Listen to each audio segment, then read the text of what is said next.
I wasn't planning to adopt a cat. After my mom passed away, I moved into her old apartment. Small, quiet, and a little too still. The kind of place where every creak in the floorboards feels louder than it should. I hadn't even unpacked everything yet when I realized how empty the place felt.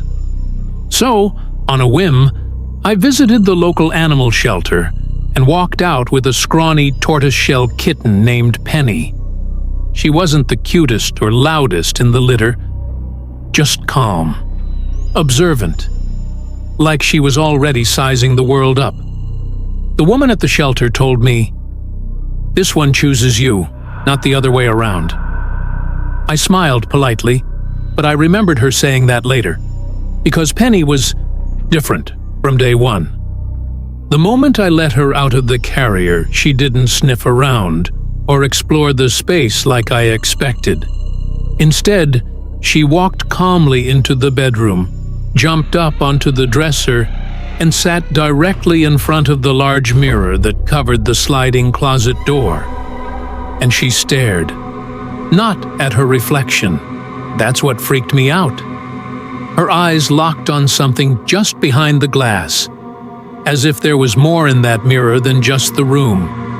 At first, I brushed it off. Cats do weird things. They chase dust, stare at corners. Maybe she liked the light, or maybe it was some trick of her vision. But then she did it again, the next night, and the one after that, always at the same time. 2:17 a.m. I started checking the clock because it became routine. I'd be asleep, then hear her hop down from the bed and pad quietly across the floor to the dresser. Then silence. Just the sound of her sitting there, watching. After a few nights, I got up and joined her. I crouched beside her and looked at the mirror. Our reflections stared back at us. But the feeling in the room, I don't know how to explain it. The air felt heavy, still, like something was holding its breath. I put my hand on the glass, right where her eyes were fixed, and it was ice cold. Not just cool from the night air. It felt wrong, like touching metal in the middle of winter. A numb, biting chill that stayed on my fingers after I pulled away. That's when I noticed she wasn't blinking. She just sat there, completely still, pupils wide, tail low and flicking just slightly. I figured I'd record it. Maybe there was something I wasn't seeing. So I set up my phone across the room one night and let it roll while I slept. The next morning, I watched the footage. Penny got up at 2:17 like clockwork. She walked to the mirror and sat down. For 5 solid minutes, nothing moved. But at 2:23, there was a flicker in the reflection. Just a frame or two, barely noticeable unless you're looking for it. The overhead light in the mirrored version of the room dimmed slightly, but in the real room, the lighting hadn't changed.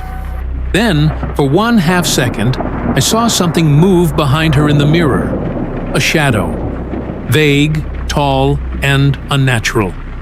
In the reflected hallway, not the real one. I paused and replayed it, frame by frame. There was no one in my apartment. I live alone. But the mirror showed something I hadn't seen, and Penny hadn't reacted at all. That bothered me more than anything. Whatever it was, she already knew it was there. A week or two later, I was cleaning behind the dresser and found something wedged between it and the wall. An old photo frame, empty. The glass was cracked, the backing moldy. But someone had written a date on the back in faded pen, January 19th, 1964. I asked the landlord about the previous tenants. He said the apartment had belonged to an older woman who passed away in the bedroom. Natural causes. Lived there alone for decades. When I asked if she had a cat, he just shrugged and said, "Not that I know of." but she always kept her mirrors covered. I didn't know what to say to that. That night, for the first time, Penny let out this strange low meow, not her usual chirp or purr. It was long, almost like a growl. It startled me. Around 3 a.m., I heard claws scrambling across the floor. I got up and saw her pawing at the mirror, but this time she wasn't calm. Her back was arched, fur puffed, and she was growling. She batted at the center of the mirror again and again, like something was inside it. I stood behind her, and in the mirror, I saw us both. But the wall behind Penny's reflection was different. There was a shape, like someone standing in the far corner of the reflected room. Still, not clearly defined, just a human-sized blur of shadow. I spun around. Nothing. But in the mirror, the figure slowly raised an arm. Not in a threatening way. It was pointing. At me. I grabbed Penny, heart pounding, and ran into the living room. I didn't sleep the rest of the night. The next day, I covered the mirror with an old bedsheet. Penny stayed away from it, curling up beside me on the couch like she finally felt safe. But the sense of dread didn't go away. Every so often I'd catch her staring at the wall behind the mirror from across the room, ears pinned back. I tried taking the mirror down myself, but it was built into the door. I would have needed to replace the entire closet system. Instead, I called a local antique dealer who specialized in old furniture and glass. I didn't say anything about what I'd seen, just asked her to take a look. She arrived, took one step into the bedroom, and immediately frowned. She ran her fingers over the glass and asked if it had ever been removed. I told her it was here when I moved in. She nodded and said, "Some old mirrors. They trap more than reflections, especially when they've seen trauma." I asked what she meant. She said, "There's a belief, old world kind of stuff, that glass can hold emotional energy. Sometimes it acts like a door." Then she looked over at Penny and said, "Your cat knows." I felt my skin crawl. That night, I made up my mind. I'd take the mirror out the next day, no matter what it took. But that night, the worst night, I woke up again. Not to sound, to feeling. Like something was standing right next to my bed. The air was cold, still, heavy. I turned my head and saw Penny crouched inside the open closet, staring directly into the covered mirror. She hissed, once, loud, the kind of hiss that says, "Get away."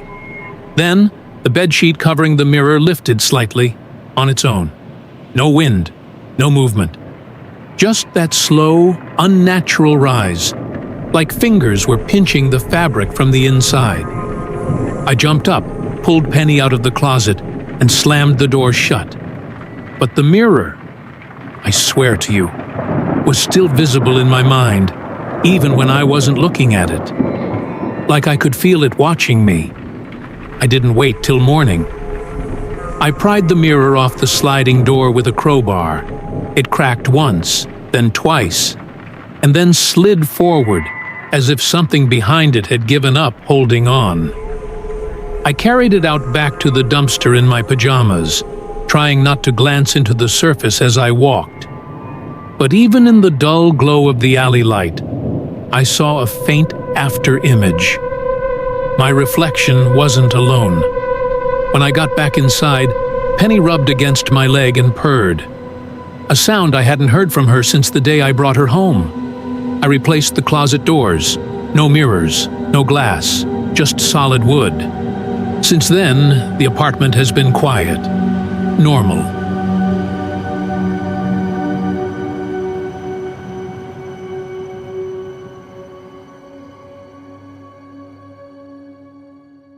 I moved into the apartment about 3 months ago. It wasn't anything special, Just an older building on the edge of town with creaky floors and paper-thin walls. But it was quiet, and it allowed pets, which was perfect for me and my cat, Simon. Simon wasn't the cuddly type. He was independent and spent hours just staring at things. Walls, corners, doors. I always thought it was just a cat being weird. But looking back, I think he saw something I didn't. About a month in, Simon started scratching at a wall in the hallway. Not like playful scratching. This was obsessive. Every morning I'd find marks along the same section of wall just past the bathroom. He'd sit and stare at it for hours, completely silent, eyes unblinking. I knocked on the wall one night, half joking. It sounded solid, just plaster and drywall.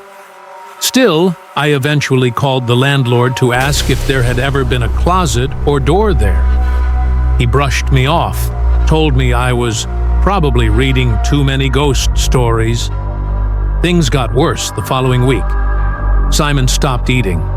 He'd meow at night, loud, desperate, staring into the hallway wall like he wanted something to come out.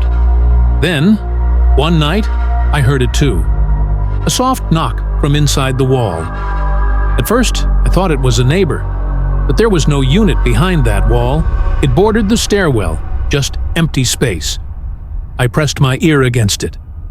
Silence. Then a whisper. "Let me out." I jumped back. I wanted to believe it was in my head. But Simon had already turned to stare at me, his ears pinned back, tail puffed. I tried to ignore it. I really did. But the next night, I woke up at 3 a.m. Simon wasn't in bed. I found him sitting in the hallway, facing that same section of wall. This time, there was something different. A crack. A vertical line had appeared in the drywall, thin, like a door that had been sealed over.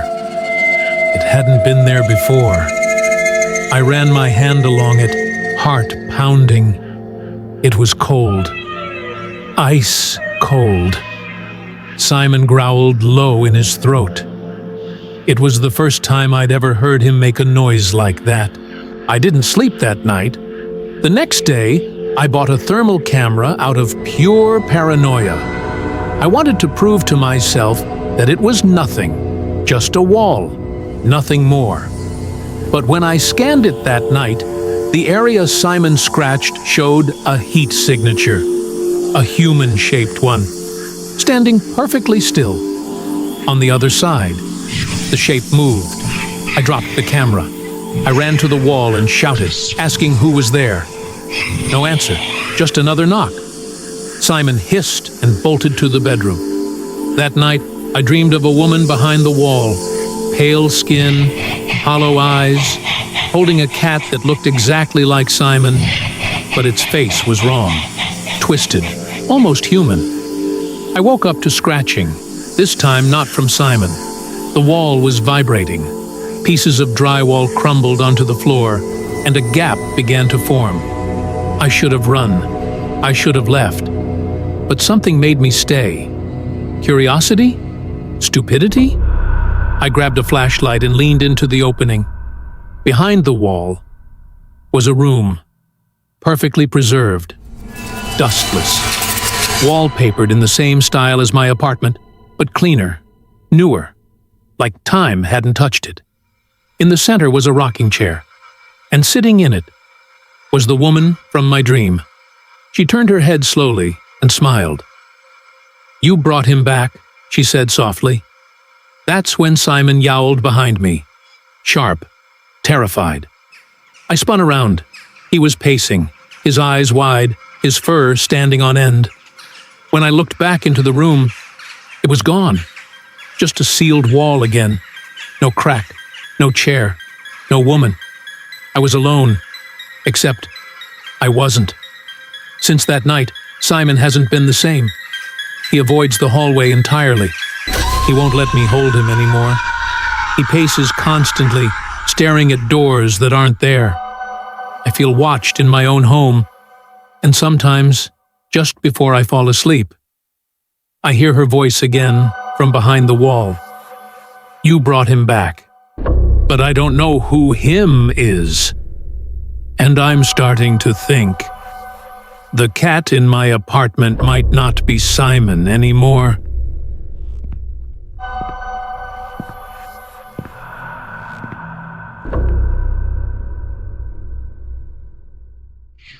I've had my cat, Miso, for 6 years. She's a little silver tabby, quiet, affectionate, never aggressive. But a few months ago, she started doing something I can't explain. It began after I moved into a new apartment. It's an older place in a historic neighborhood, with original wood floors and these tall antique mirrors built into the bedroom closets. I loved the charm of it. Miso didn't. She was jumpy from the start. Every time she passed the mirror in the hallway, she'd pause, flatten her ears, and growl. This deep, guttural sound I had never heard from her before. At first, I thought maybe she didn't recognize her reflection, but that didn't make sense.